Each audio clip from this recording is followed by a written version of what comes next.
Today, I woke up around 12 o'clock. I started the day with a cup of coffee, and I tried to work on my journal a little more, but no ideas were coming up. Right when I got down, today I'm grateful for, and then the only thing I could come up with was having close access to food and water.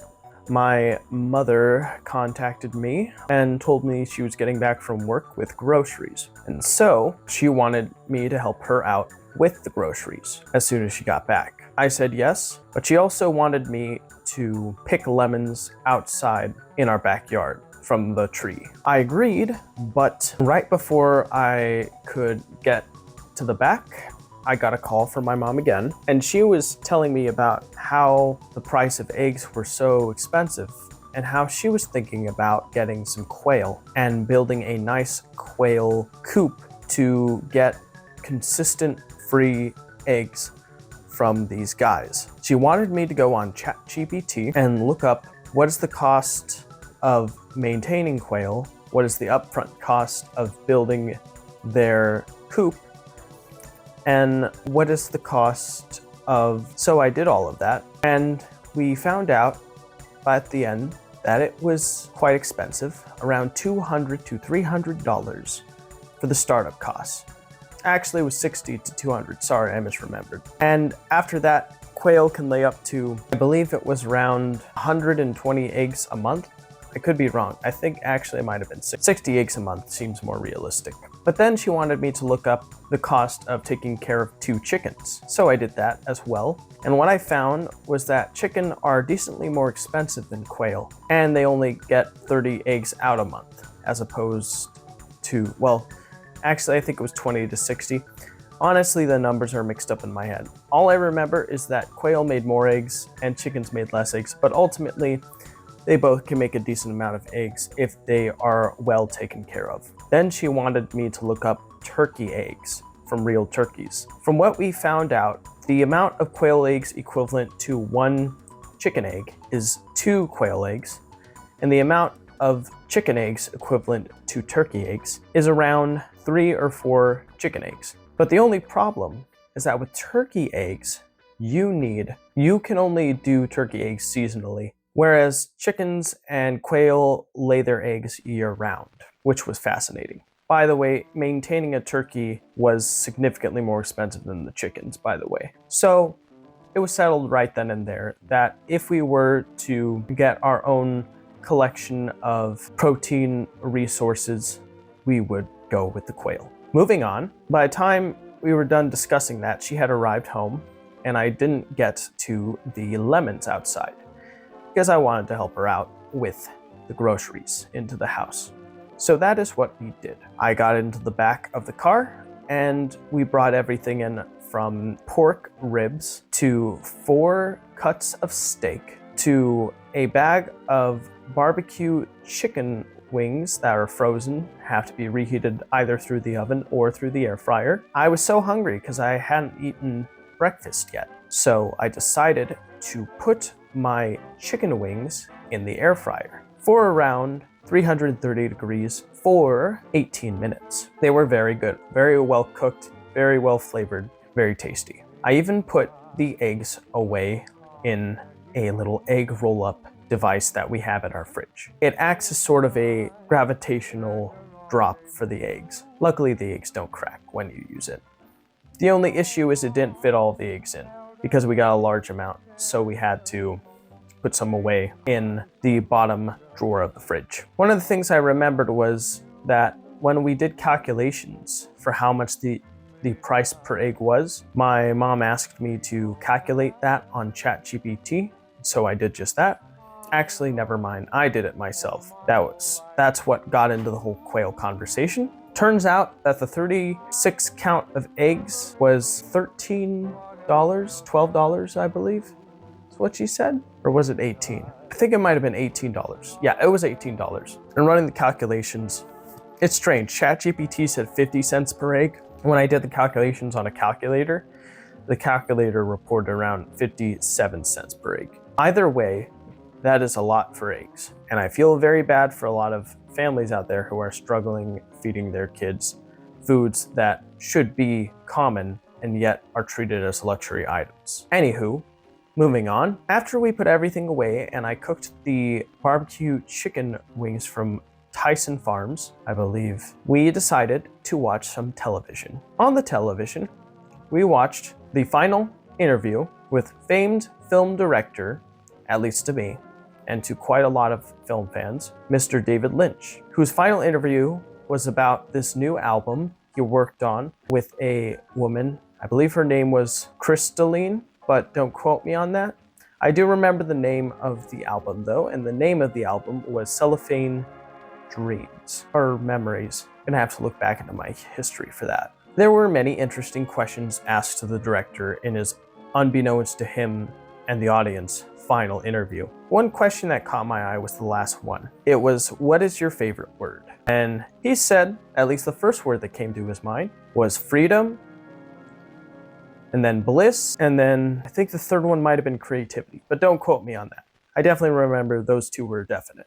It was a good interview, and I'm glad we were able to get one final interview from the man before his passing, which would end up being 5 months later after that recording.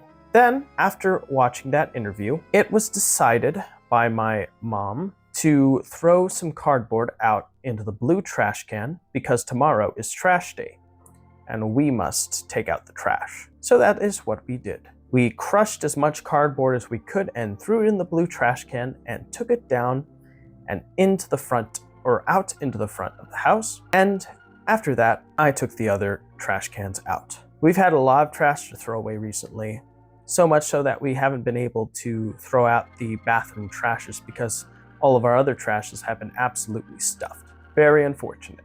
Finally, when we got back in the house, me and my mom got sucked into our YouTube lands, or internet lands. Now the sad thing is, for me, I'm struggling on remembering exactly what I was looking up. I believe, actually now I remember, never mind. It was, the problem is I associated feeling with the event when I should simply just report the event and then allow the feeling to be drawn based on what actually happened.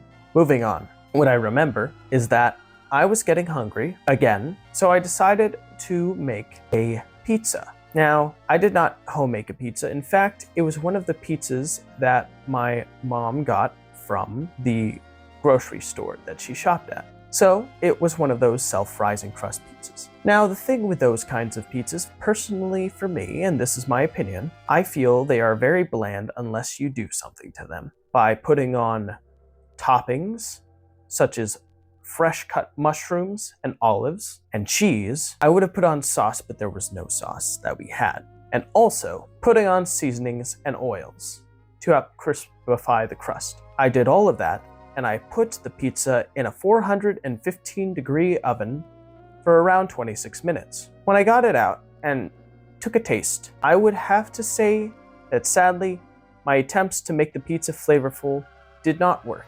And the pizza ended up tasting somewhat bland with some somewhat bland ingredients on top. This was greatly disappointing to me, but the more disappointing aspect was the fact that the bottom of the crust was extremely hard crunchy.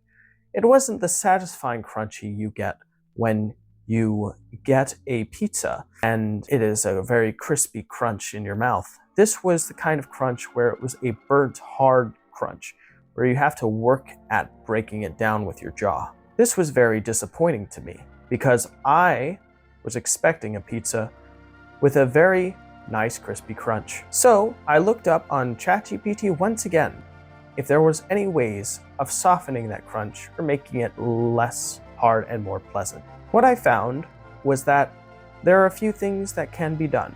For example, you can lower the temperature of your oven to accommodate for the crust. Another thing you can do, and by the way, that can be between 15 to 30 degrees less. Another thing you can do is perhaps the pan you are using is conducting too much heat at the bottom of the pizza. A good idea next time is to perhaps put wax paper or parchment paper underneath the pizza to help conduct the heat away from it, allowing the pizza to not get overcooked at the bottom, allowing for a more satisfying crispy crunch. The final method that was suggested was to keep it somewhat moist within the oven by filling out a oven-safe dish with a little bit of water, putting it in the bottom rack of the oven, and putting the pizza at the top rack. This would allow the pizza to maintain moisture, so that way the crust wouldn't get overly hard. The final bit of advice that I remember was to put the pizza at the top rack away from the heat source. All of these were very good points, and I'll be sure to use them for next time. Anyways, after that whole disappointing pizza fiasco, I was watching a new podcast while cooking the pizza and eating the pizza while drinking a Coke Zero. I had a Coke Zero with my chicken, by the way, of a new podcast from the YouTube channel Digital Foundry. Known as Digital Foundry Direct, this podcast is made to update fans of gaming on the latest in gaming and technology news, and technology specifically orbiting around gaming, of course. It was quite an interesting podcast. Much information was shared. For example, Xbox is bringing Forza to the PlayStation console, which would be like if Nintendo brought Mario Kart to the Xbox. This is an indication that Xbox and Microsoft in general is going away towards the traditional console market in favor of casting a wider net of players, so that way they can cover the increasing expenses of developing video games. And the only way to do that is to get more people playing, which means having to put your games on other platforms. This seems like a strange move to an avid video game audience, of course the more tribalistic console audience, but at the end of the day, this is a very intelligent move from Microsoft because their console is actually the least performant out of both PlayStation and Nintendo and themselves. And the reason for this has a lot to do with the fact that they simply did not get a wide audience at the beginning of the generation for Xbox One, due to promises of DRM policies in place that would force you to be constantly connected to the internet all the time, among many other reasons. So, because of their severely damaged consumer relations and not having a wide audience for their base Xbox platform, it is the best option for them to go multi-plat. This could even mean that Halo will eventually get released on PlayStation and maybe even Nintendo as well. I'm sure that if you were an avid Xbox gamer, this might come off as very sad news, but history has a funny way of repeating itself, because the very same thing happened to a company known as Sega, who were huge players back in the early 90s, much like how Xbox was a huge player in the mid to late 2000s with their 360 platform. And sadly for both, their lack of understanding what consumers wanted from a device, as well as poor business decisions, ultimately led to both platforms having to go both companies having to go multi-platform. Anyways, that was one of many long stories shared, but that was the major one that I found very interesting. I've been a huge avid video game fan since my youth, and I've always loved delving into the history of old video game news. And that was one for the history books indeed, if you are a fan of this kind of stuff. After watching that podcast, it was time to pick some lemons from the back, bring them in, wash them up, and dry them. And then I needed to vacuum the floor because my mother was having a guest come over tonight. So that is what I did. The floor was vacuumed, it took a while, and while I was vacuuming, I listened to a podcast from a channel called Area 52 with a man named Louis Elizondo, I believe, who apparently has had a peek behind the curtain in matters dealing with UAP and non-human intelligence. It's a very fascinating interview. Hi, Jesse. You're on video, by the way. I can see you in the background. Hello. You're very tiny looking. Good night. That's our family friend. Anyways, finally, it was time to lost my track of thought, sorry. Trying to remember what I was gonna do.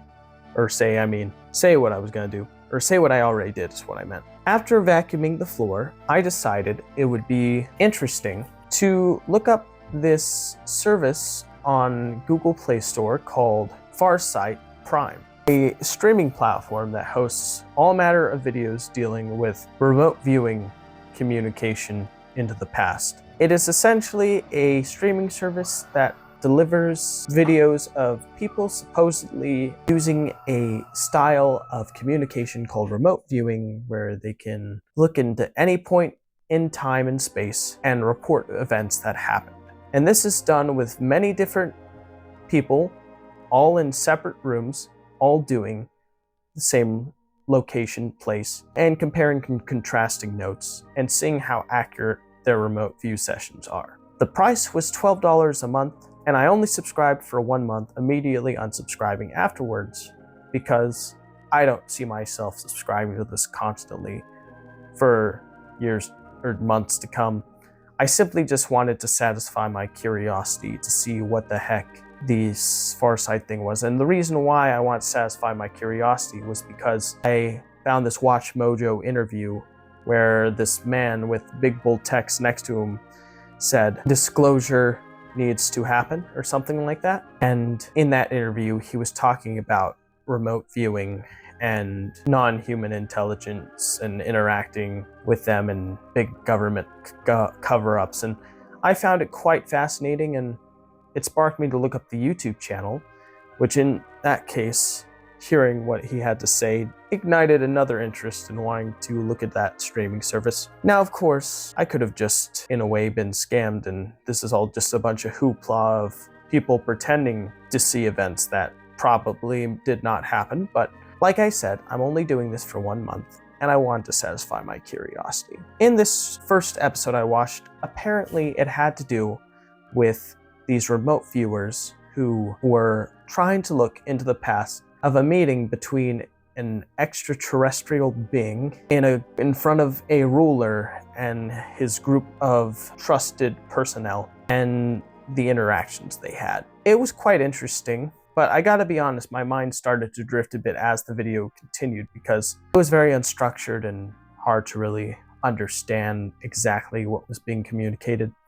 Also, the episodes are ridiculously long, up to 3 hours per episode, and it's a lot of people kind of just trying to find their way through these remote viewing sessions. It's quite bizarre. Anyways, when my curiosity was satisfied with that, I decided play an old game that was released on the PlayStation PS Plus Premium service from the PS2 era called Indiana Jones and the Staff of Kings. I actually played the Wii version a long time ago with my brother, and I wanted to go down memory lane. So I downloaded that game and I started playing it. I never realized how dated PS2 graphics were until I played that game, because holy cow, that game looks so dated. But I could have sworn there were other PS2 games released before that one that looked far better than what was released. But I believe that was around the time when developers were trying to make those old consoles less of a development priority, and they were far more interested in dedicating their time and energy into developing software for newer technology instead. And so, of course, the Wii version ultimately ended up looking better because it was a newer platform and a bit more powerful than the PS2.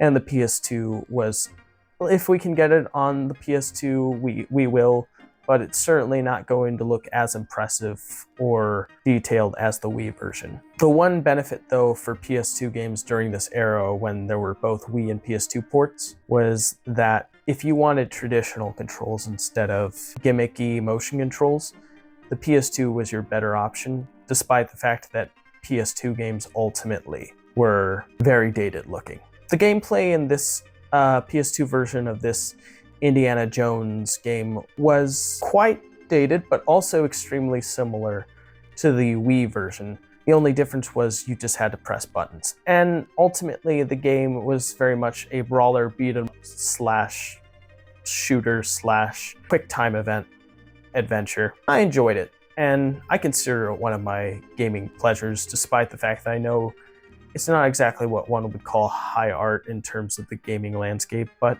I liked it as a kid and I still like it now.